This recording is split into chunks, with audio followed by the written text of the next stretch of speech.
not a very happy individual right now. I just spent 30 minutes and 1 second recording a segment. I've always found it very distracting how YouTubers can apparently conduct videos just featuring themselves and not get distracted or preoccupied with their own reflection. It's like talking into a mirror or one's own reflection. It's just distracting. So I flipped my phone, proceeded to get really in depth with this subject matter and this topic, which the audio did cooperate, so one can still listen to it. But I was not being recorded in the lens, so I'm not sure how that transpired because I had made sure that I could see that I could see the visual, but then when I flipped it around, it apparently just didn't record me. So you can hear me, but not see me. So I figured that I would record this brief segment and just introduce you to what the clip is about. In January of 2025, a horrible fire broke out on January 7th in the Pacific Palisades and Altadena. Many people lost everything, and some people lost their lives, so it was a horrible tragedy which was initiated on the day that I got back into this city, where I have been living intermittently, but primarily for many years now, and I had wanted to prolong an extended stay and or visit in California at that time. This was in January 2025.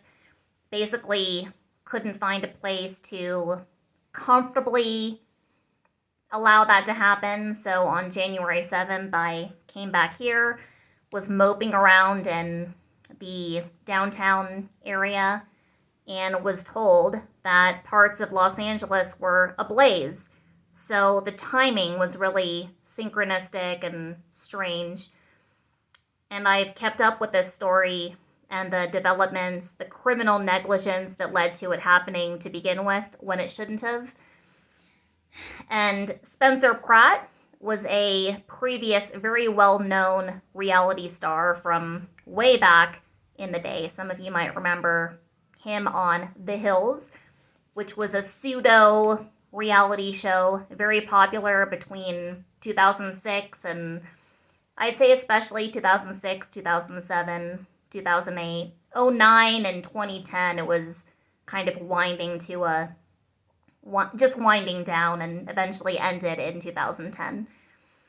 And now Spencer Pratt, who lost everything in the fire, as did his parents, he and his family and his parents were all living in the Palisades at the time. Not anymore. It's gone. But he was one of the victims who lost everything, as did his 70-something-year-old parents. He is running for mayor now of Los Angeles.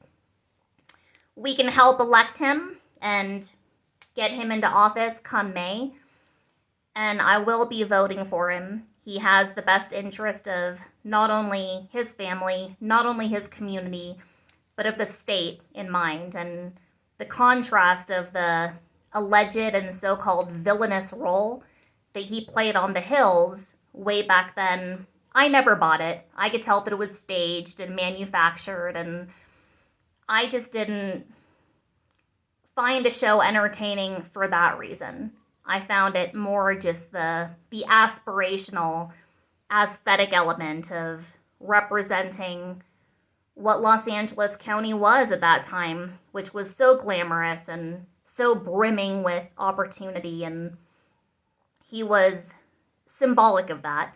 And so that's what I found fascinating about the show, not his villainous persona necessarily. And in his newly released audiobook, he has confirmed as much, that a lot of that persona was for the money, basically, the financial incentive. And so my intuition was right way back then, and he now has lost everything, and to have lived both extremes, having been so famous and so rich and having led such a glamorous life and being so privileged and then starting at zero, it's just, it's so perplexing and mind-boggling to me, those extremes that one human being can endure in a single life, in a single lifetime. And his wife too. But the fact that this couple has endured through the ups and downs of reality television, and a 20-year relationship is impressive regardless, but especially having started with the kind of complicated dynamic that it did, and with these two people being on a show and it being a supposed reality show and already being so well known, and the fact that they have endured so much as a couple and are still together and now have to deal with this. This shouldn't be what they and their children have to make so centrally focused in their lives now. It shouldn't have to be about having survived the fire and what are we going to do now. But Spencer Pratt is trying to extract some good from this horrific incident which happened, and he's done a plethora of work in discovering the truckload, boatload, yacht load of criminal negligence that led to the fires having been instigated or continuing after they were initially lit. And he goes into a lot of detail about how and why and when that happened. So I will be voting for him come May. I hope you will too. If you are a Los Angeles resident, I am a Los Angeles resident as well as a California resident.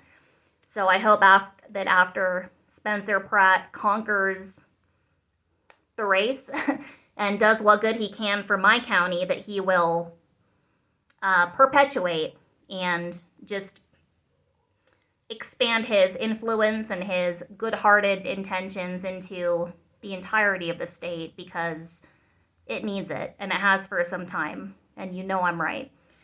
So I trust that this has recorded. Feel free to enjoy my audio-only 30-plus minute, it's around 30 minutes, audio recording, and I might eventually just re-record everything so that I'm on camera, because as it turns out, it's not really that distracting.